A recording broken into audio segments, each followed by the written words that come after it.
It's Wednesday, February 20, 2019, and time for your Barbados Today morning news update. Thanks for joining us. I'm Carol Williams. The teacher accused of beating an 8-year-old boy with a stick at the Ellerton Primary School's Special Education Unit has been suspended. Thus, according to Minister of Education Cynthia Bradshaw, who tells Barbados Today that the ministry acted quickly once the matter was reported. The child, who has Down syndrome, was reportedly left with bruises on his back, prompting his mother to demand the teacher's removal and that her son be transferred. Minister Bradshaw says the matter is of particular concern since the ministry has introduced programs aimed at reducing violence in schools. The matter would have been reported to the Ministry of Education, and the officials would have met with both the principal and the teacher in question, and those interviews have been conducted. Investigations are ongoing, but in the interest of all parties, a determination was made to place the teacher on suspension in order to allow the rest of the investigations to be carried out. What I want to make the point is that the process has to be followed, in that if an allegation is made whether it is in education, whether it is before the police, there's a process that has to take place in terms of whether they're witnesses, interviewing persons, gathering the necessary evidence. And therefore, when the ministry says that it is investigating, it is following the procedure to make sure that any person against whom an allegation is made, that we have to ensure that due process is followed. There's mixed reaction today to the government's decision to raise bus fares. While a definitive decision hasn't been made on how much it'll increase from the current $2, Minister of Transport Dr. William Duguid has told Parliament that the price could double. Some residents are angry about the pending hike, while others seem resigned. It's ridiculous. Explain. Because we got a lot of people out of work. We got still have children to send to school, and $4 is a real steep thing. Even a lot of people get the hours cut, bus fare gone up. I don't know if it's going to happen. I can't buy food. I am not against the increase. I think the $4 is reasonable. I'm a bit disappointed that they did not consider like $2 to town and $4 to Spikestown. Some people will catch 2 buses and 3 buses, and when you add up the money on a weekly basis, it may not be work for nothing much. So I don't know how a lot of people can make it. Well, yes, it would be hard on some people, but at the end of the day, food prices went up and we had to live with it. So if bus fare go up, it can affect some, but you still need public transportation. Okay, so therefore you're willing to pay any increase? I would have to, because I have to get around. We have issues where parents that cannot even afford to feed their children.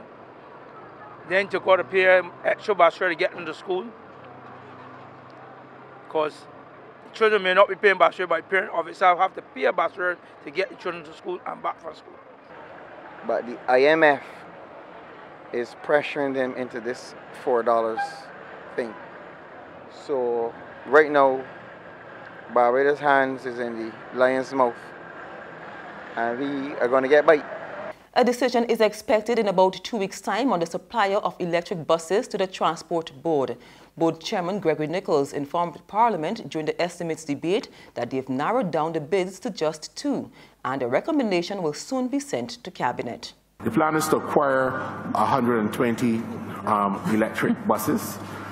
We hope that we will be able to sign off and send a recommendation to Cabinet within the next 2 weeks as to the selection, which bid we have selected or suggested for selection, and then we will go into the pre-contract phase and rolling out of that plan. And we hope that we will be able to try to alleviate that problem towards the end of this year. But we have to do better. We also are looking at pulling out some of the existing diesel engines in a conversion project, but that is our pilot phase now with Endless Electric and Williams Industries. But that project now has to be tested to see how we can adapt to it, because that is a much cheaper option than buying a brand new electric bus.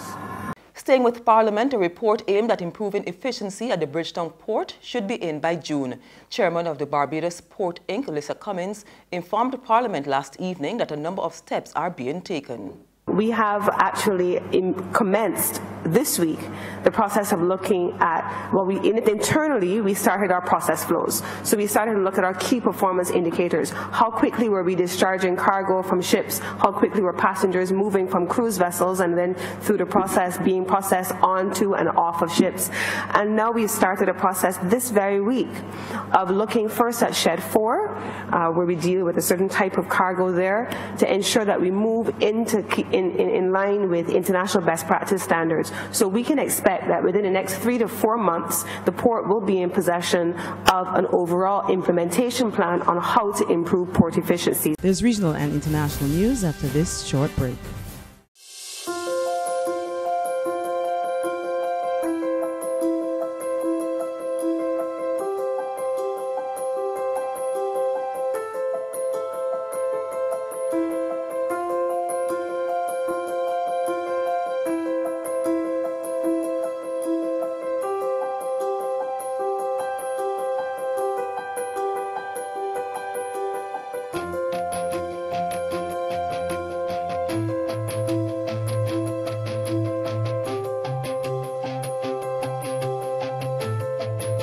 Barbados Today, news you can trust.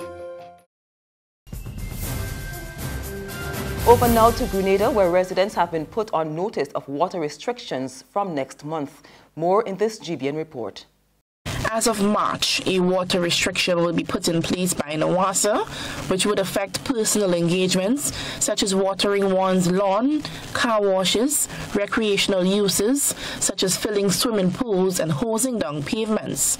The move, the water management body says, will be instituted in order to reduce demand and conserve water supply for essential needs. Communications supervisor of NOASA, Jamila Lewis Samuel, says the ban will come into effect once Cabinet gives the go-ahead. General Manager, Mr. Christopher Husbands, will be going to our Board of Directors seeking the approval to go to Cabinet for restriction of water use. And this means that effective during the month of March, Grenada will be placed under water restrictions. She says this would mean a number of changes in terms of water use. And finally, on the international scene, a series of attacks across France in recent days has alarmed politicians and prompted calls for action against what some commentators describe as a new form of anti-Semitism among the far left and Islamist preachers. The problem was starkly underlined yesterday with the discovery of more than 90 graves in a Jewish cemetery in eastern France, desecrated with swastikas and other abuse. It remains unclear who carried out the attack. More in this France 24 report. It was absolutely packed here in the Place de la République. Thousands and thousands of people had gathered in this square in the east of the French capital and packing out the roads leading up to this square as well. There was really a big presence and it was quite a calm, solemn atmosphere. People had gathered standing in silence, holding up placards, banners, signs saying "Ça suffit," that is enough. And I spoke to people about why they had come down here tonight, and many of them told me they felt they had to do something about rising anti-Semitism in France, because a lot of them said they'd seen it from their own experience growing over the past years, the past 15 to 20 years, many of them said, and that if it wasn't tackled, it would be a problem for generations to come. So a real sense of people wanting to be down here. There was also a political presence, representatives of lots of the major political parties in France down here trying to make a stand. That's news, but for the very latest, visit our website at www.barbadostoday.bb. You can also subscribe to our e-paper, email updates, or like us on Facebook, and sign up for breaking news alerts via WhatsApp. We're also on Izumi Media in bus terminals, as well as screenplay at supermarkets and gas stations near you. You can also hear us on Mix 96.9 FM and Capital Media HD 99.3 FM. I'm Carol Williams. Have a good day.